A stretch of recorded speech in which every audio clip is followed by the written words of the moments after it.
प्यारे बच्चों, खुश रहो। सभी को गुड मॉर्निंग। टैगोर चंद एकेडमी सूरजगढ़ ऑनलाइन क्लासेस में एक बार फिर आप लोगों का हार्दिक स्वागत है। बिजनेस मैनेजमेंट में आज का जो हमारा टॉपिक है वह है अर्ध अनुबंध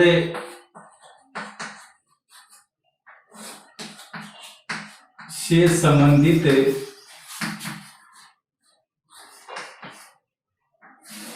वैधानिक प्रावधान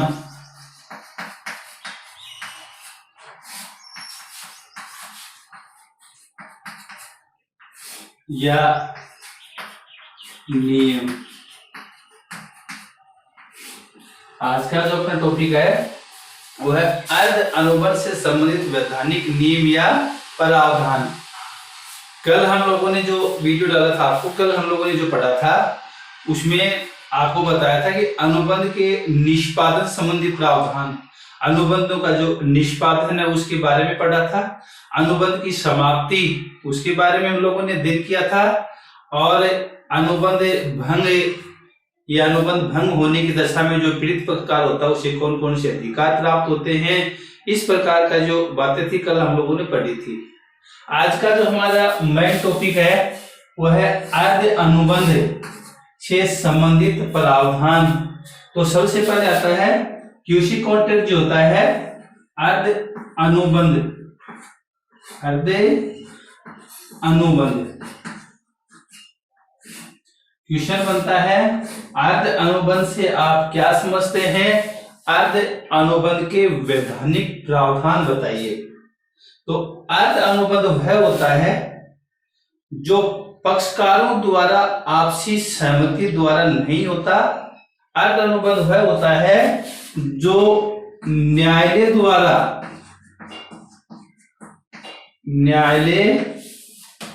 द्वारा पक्षकारों पर थोपा जाता है। इस प्रकार से अर्ध अनुबंध जो होता है वह अनुबंध होता है जो न्यायालय द्वारा पक्षकारों पर थोपा जाता है। ये जो अनुबंध होता है ये वास्तविक अनुबंध नहीं होता, इसमें ठहराव भी नहीं होता, न कोई सहमति होती है। पक्षकार द्वारा आपके जो वचन होते हैं उनका पालन भी इसके अंतर्गत नहीं होता। इस प्रकार से वास्तविक अनुबंध नहीं है। ये जो है अर्ध अनुबंध जो है वास्तविक अनुबंध नहीं होता, क्योंकि पक्षकारों की आपसी सहमति से नहीं होता, इसमें किसी भी प्रकार का ठहराव भी नहीं होता। पक्षकारों के मध्य किसी भी प्रकार का इसमें ठहराव भी नहीं होता है। अनुबंध की रचना विधान द्वारा होती है और एक वैध अनुबंध के सभी लक्षण इसमें मौजूद नहीं होते। इसे ग्रहित अनुबंध भी कहते हैं। इंग्लैंड में इसे अर्ध अनुबंध के नाम से जाना जाता है। जैसा कि हम लोगों ने देखा कि इसमें एक अनुबंध के वैध अनुबंध के लक्षण भी इसमें नहीं होते हैं।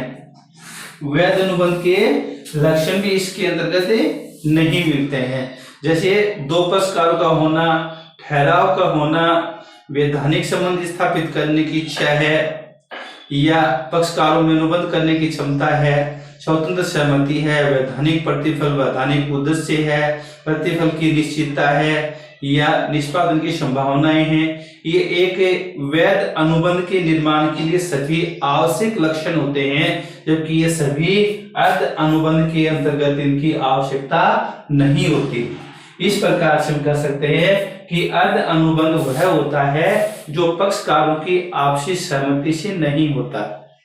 ये वास्तविक अनुबंध नहीं है, दोनों पक्षकारों के मध्य किसी भी प्रकार का ठहराव नहीं होता, वैध अनुबंध के आवश्यक लक्षण भी इसमें नहीं होते हैं। न्यायालय द्वारा पक्षकारों पर यह थोपा जाता है और पक्षकारों को इसकी पालना करनी पड़ती है।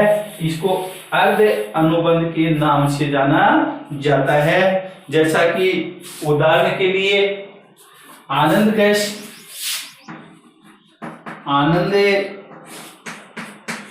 Gas service Jaipur. उदाहरण के लिए आनंद गैस सर्विस जयपुर। जयपुर में गैस एजेंसी है जो यह जयपुर से रमेश शर्मा को सिलेंडर भेजती है। रमेश शर्मा को गैस का सिलेंडर भेजती है, लेकिन वह भूल से राकेश शर्मा के यहाँ पे चला जाता है। भूल से कहाँ चला जाता है? राकेश शर्मा के यहाँ पे चला जाता है। ठीक है। आनंद गैस सर्विस जयपुर ये गैस एजेंसी है जयपुर में, और ये अपनी एजेंसी यानी जयपुर से ही जयपुर में रहने वाले जो रमेश शर्मा है उसको गैस सिलेंडर भेजती है, लेकिन ये भूल से राकेश शर्मा के यहाँ पे चला जाता है और राकेश शर्मा इसका यूज कर लेता है। राकेश जो शर्मा है वो इसको काम में ले लेता है। ऐसी स्थिति में आनंद गैस सर्विस उसका मूल्य राकेश से वसूले करने का अधिकार प्राप्त होता है। राकेश ने उसका यूज किया तो राकेश से उसका मूल्य वसूल प्राप्त करने का अधिकार होता है। अर्थात राकेश शर्मा और गैस एजेंसी के बीच किसी भी प्रकार का ठहराव नहीं हुआ, लेकिन उसके बावजूद भी अगर इसने गलती से इसने प्रयोग किया है तो राकेश शर्मा उसका मूल्य चुकाने का अधिकारी होता है। तो इस प्रकार से कई अनुबंध ऐसे होते हैं जिसमें ठहराव नहीं हुआ, लेकिन उसके बावजूद भी इस प्रकार का राजनियम द्वारा ठहराव राजनियम द्वारा यह परिवर्तित हो गया। तो इस प्रकार से ऐसा ठहराव है जो पक्षकारों के आपसी संबंधों के द्वारा नहीं होता, बल्कि न्यायालय द्वारा इंगित हो पा जाता है। तो इस प्रकार का जो अनुबंध है ये अर्ध अनुबंध कहलाएगा। तो ये था अर्ध अनुबंध। दूसरा टॉपिक आज का बनाता है वो है अर्ध अनुबंधों के प्रकार।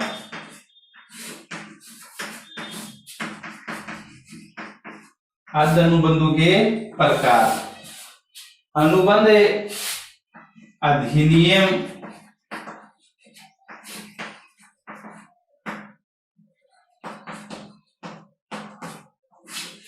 1872 की धारा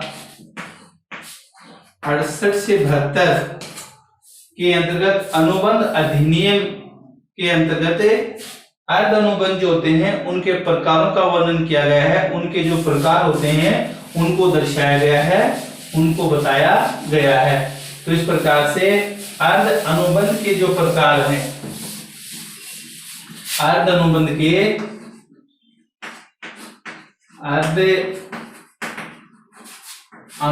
के प्रकार इनको 3 भागों में बांटा जाता है।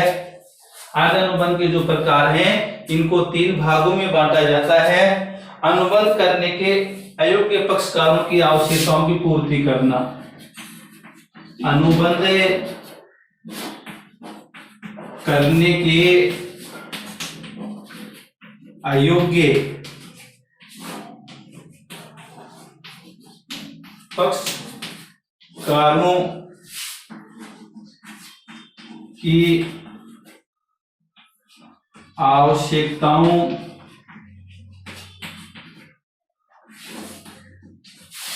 की पूर्ति करना। अनुबंध के जो प्रकार हैं उसमें पहला है अनुबंध करने के अयोग्य पक्षकारों की आवश्यकताओं की पूर्ति करना। जैसा कि आप लोग जानते हो, अनुबंध करने के जो अयोग्य पक्षकार होते हैं वो किसी भी प्रकार का ठहराव या अनुबंध नहीं कर सकते। उनके द्वारा किए जाने वाले सभी प्रकार के जो ठहराव होते हैं वो व्यर्थ होते हैं। इसलिए अनुबंध करने के जो अयोग्य पक्षकार होते हैं, अगर कोई व्यक्ति उनकी आवश्यकताओं की पूर्ति करने के लिए किसी भी प्रकार की वस्तु प्रदान करता है तो वस्तु प्रदान करने वाला व्यक्ति अयोग्य पक्षकार की संपत्ति में से भुगतान प्राप्त करने का अधिकारी होता है। भुगतान प्राप्त करने का अधिकारी होता है।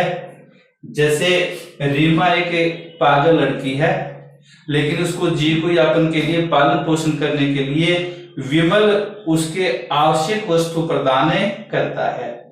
तो विमल उसकी संपत्ति में से भुगतान प्राप्त करने का अधिकारी होता है। जो भी खर्चा है वे उसके ऊपर किया जाता है, वह वे जो रीमा की जो संपत्ति होती है उसमें से वह प्राप्त करने का अधिकारी होता है। तो इस प्रकार से अनुबंध करने के अयोग्य पक्षकार जो होते हैं उनकी आवश्यकताओं की पूर्ति करना। दूसरा इसके अंतर्गत आता है, दूसरा आता है एक पक्षकार द्वारा दूसरे पक्षकार। जब कोई व्यक्ति अपने हित के लिए किसी दूसरे पक्षकार को भुगतान कर देता है, जो वैधानिक रूप से भुगतान करने का अधिकारी था, उसका भुगतान कर देता है, तो वह उसको वापस प्राप्त करने का अधिकारी होता है। एक व्यक्ति ऐसे दूसरे पक्षकार या दूसरे व्यक्ति का भुगतान कर देता है जो वैधानिक रूप से, दूसरा व्यक्ति वैधानिक रूप से भुगतान करने का अधिकारी था, दूसरा व्यक्ति भुगतान करने का अधिकारी था, लेकिन पहला जो पक्षकार होता है उसका भुगतान कर देता है, तो दूसरे पक्षकार से भुगतान प्राप्त करने का अधिकारी माना जाएगा। जैसे कि उदाहरण के लिए इसमें दो पक्षकार होते हैं। ललित सरोज के मकान में रहता है, दो पक्षकार हैं, एक ललित और एक सरोज। सरोज दो पक्षकार हैं। ये कौन है? किराएदार है और ये है मालिक। ठीक है, ललित सरोज के मकान में किराएदार की हैसियत से रहता है।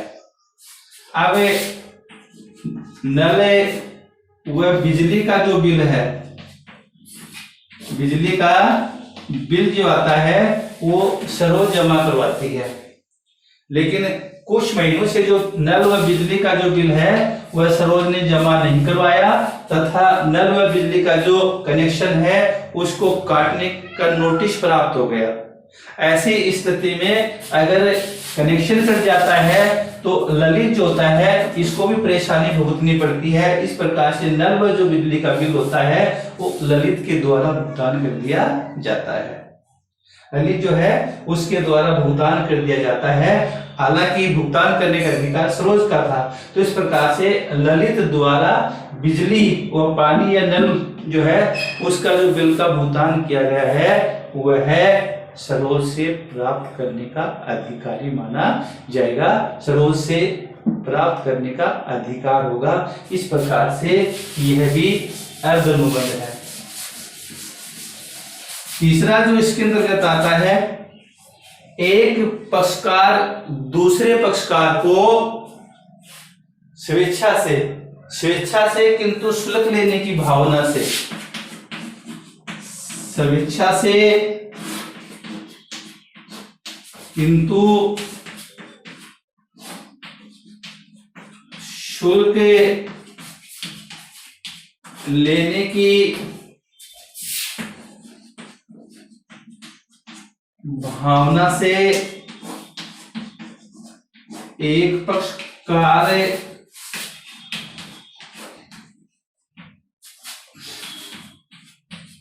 दूसरे पक्षकार को कोई वस्तु देता है, को कोई वस्तु प्रदान करता है,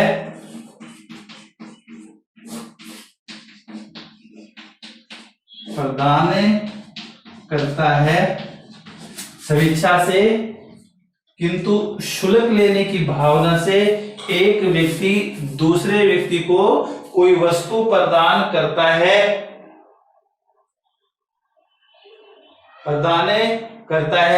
जब दूसरा पक्षकार इस वस्तु का लाभ उठा लेता है, दूसरा पक्षकार जब उस वस्तु का प्रयोग कर लेता है तो वह राजनियम द्वारा अनुबंध में परिवर्तित हो जाता है। राजनियम द्वारा वह अनुबंध में परिवर्तित हो जाता है, अनुबंध में परिवर्तित हो जाता है। ठीक है। राजनीम द्वारा वह अनुबंध में परिवर्तित हो जाता है, इसे अर्ध अनुबंध कहते हैं। उदाहरण के लिए एक कपड़े का जो व्यापारी है और वह राम को एक कपड़े का थान देता है, राम इस कपड़े के थान का प्रयोग कर लेता है, राम कपड़े का जो थान दिया है उसका प्रयोग कर लेता है, तो इस प्रकार से राम प्रयोग कर लेता, तो ऐसी स्थिति में राम कपड़े का मूल्य प्राप्त करने का अधिकारी है। इस प्रकार से राम जो है या कपड़े का जो व्यापारी है वो राम से मूल्य प्राप्त करने का अधिकारी होता है। ठीक है, राम कपड़े के व्यापारी ने राम को एक थान दिया, राम उसका यूज कर लेता है, तो इस प्रकार से राजनीम द्वारा अनुबंध में परिवर्तित हो जाता है, क्योंकि राम ने कपड़े के थान का यूज कर लिया है। तो इस प्रकार से यह अर्ध अनुबंध है, क्योंकि इसमें कपड़े का जो व्यापारी है वो राम से शुल्क लेने का या जो रुपए जो बनते हैं वो लेने का अधिकारी माना जाता है। तो इस प्रकार से अर्ध अनुबंध जो होता है ये 3 प्रकार का होता है। उसके बाद में आते हैं हानि रक्षा अनुबंध। हानि रक्षा अनुबंध, हानि रक्षा अनुबंध, ये जो अनुबंध आते हैं इसमें अनुबंध अधिनियम की धारा 124 के अनुसार, अनुबंध अधिनियम की धारा 124 के अंदर ये लिखा है कि हानि रक्षा अनुबंध वे होते हैं जिसमें एक पक्षकार दूसरे पक्षकार को किसी ऐसी हानि से बचाने का वचन देता है। एक पक्षकार दूसरे पक्षकार को, यानी वचनदाता वचन ग्रहीता को, प्रस्तावक प्रस्ताव ग्रहीता को ऐसी हानि से बचाने का वचन देता है जो वचनदाता के स्वयं से या उसकी आचरण से या अन्य किसी व्यक्ति के द्वारा होती है, तो उससे बचाने का वचन उसको दिया जाता है। इसको हानि रक्षा अनुबंध बोलते हैं। इसमें 2 पक्षकार होते हैं, ठीक है। एक होता है हानि रक्षक, एक हानि रक्षक होता है जो हानि को दूर करने का वचन देता है। एक हानि रक्षाधारी होता है जिसकी हानि को दूर किया जाता है या जिसे हानि दूर करने का वचन दिया जाता है। 2 प्रकार होते हैं, ठीक है।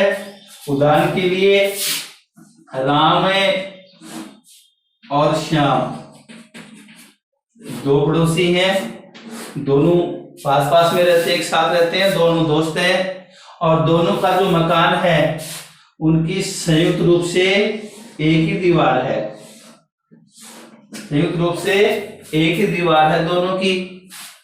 राम जो है वो अपने मकान का विस्तार करना चाहता है, राम अपने मकान को आगे बढ़ाना चाहता है, विस्तार करना चाहता है। इस प्रकार से राम के द्वारा अपने मकान का विस्तार करने से श्याम के मकान को अगर हानि होती है या हानि होने की किसी प्रकार की संभावना है या श्याम के हानि होती है, तो उस हानि को पूरा करने का जो वचन होता है वो भी राम के द्वारा दिया जाता है।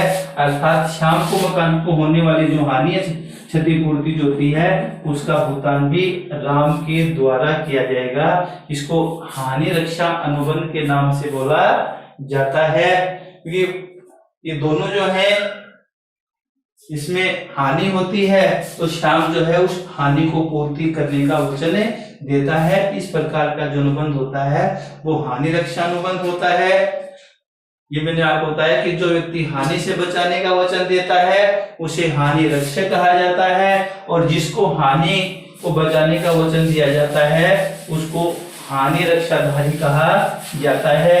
इस प्रकार से इसमें कुछ प्रमुख बातें ये होती है, इस अनुबंध के अंदर प्रमुख बातें ये होती हैं कि दोनों जो पक्षकार होते हैं, एक पक्षकार से दूसरे पक्षकार को जो हानि होती है तो रक्षाधारी जो है हानि रक्षक द्वारा रक्षाधारी को क्षतिपूर्ति करनी पड़ती है, या हानि रक्षाधारी हानि रक्षक से क्षतिपूर्ति करवा सकता है, या और भी किसी प्रकार के अगर उसके ऊपर व्यय होते हैं या नुकसान वगैरह होता है, वो भी हानि रक्षाधारी जो होता है वो हानि रक्षक से प्राप्त करे सकता है। तीसरी बात इसके अंतर्गत ये आती है कि इसके अंतर्गत उसकी ओर से चुकाई गई जो राशि जो है उसे बाद के समझौते की जो शर्तों के अनुसार जो चुकाया है वो भी पाने का अधिकारी होता है। तो इस प्रकार से ये होते हैं हानि रक्षा अनुबंध। आज हम लोगों ने दो बातें, एक अर्ध अनुबंध के बारे में पढ़ा है। अर्ध अनुबंध वे होते हैं पक्षकारों की आपसी सहमति से नहीं होते, ठहराव द्वारा नहीं होते, इसमें ये वास्तविक अनुबंध नहीं है, क्योंकि वैध अनुबंध के सभी जो लक्षण होते हैं वो भी इसमें नहीं होते हैं। न्यायालय द्वारा पक्षकारों पर थोपे जाते हैं, पक्षकारों को इसकी पालना की जाती है। हमारे यहाँ पे गर्भित अनुबंध इसको कहते हैं और इंग्लैंड में इसको अर्ध अनुबंध के नाम से भी जाना जाता है। इसके अलावा मैंने आपको बताया कि हानि रक्षा जो अनुबंध भी होते हैं, अनुबंध अधिनियम की धारा 124 के अनुसार हानि रक्षा अनुबंध भी होते हैं जो एक पक्षकार दूसरे पक्षकार को उस हानि से बचाने का वचन देता है जो उसके स्वयं से या अन्य किसी व्यक्ति के आचरण से हुई हो, उसको बचाने का वचन दिया जाता है। दो पक्षकार होते हैं, जो व्यक्ति हानि से बचाने का वचन देता है हानि रक्षक, और जिसको बचाने का वचन दिया जाता है उसको हानि रक्षाधारी के नाम से जाना जाता है। अनुबंध के 3 प्रकार भी मैंने आपको बताए। एक ऐसे व्यक्ति के लिए, इसमें एक पागल व्यक्ति जो होता है यानी अवैध व्यक्ति जो होता है, इसमें अनुबंध करने की क्षमता नहीं होती है, उसकी आवश्यकताओं की पूर्ति एक व्यक्ति दूसरे पक्षकार के ऐसे व्यय का भुगतान करता है, दूसरा पक्षकार उसको भुगतान करने के लिए बाध्य था, लेकिन उसके द्वारा पहला व्यक्ति भुगतान करता है तो दूसरे व्यक्ति से उस भुगतान को पाने का अधिकारी है। और तीसरा मैंने बताया, एक व्यक्ति कुछ प्राप्त करने के लिए अपनी स्वेच्छा से दूसरे व्यक्ति को कुछ वस्तु प्रदान करता है और वह व्यक्ति उसका प्रयोग कर लेता है, उसको काम में लेता है, तो वह राजनियम द्वारा अनुबंध बन जाता है, राजनियम द्वारा परिवर्तित हो जाता है। ये भी मैंने आपको 3 प्रकार बताए। तो इस प्रकार से आज हमने अर्ध अनुबंध और हानि रक्षा अनुबंध इनके बारे में हम लोगों ने विस्तार से पढ़ा है। कल हम लोग गारंटी अनुबंध जो होते हैं इसके बारे में अध्ययन करेंगे। तब तक सभी बच्चों को धन्यवाद।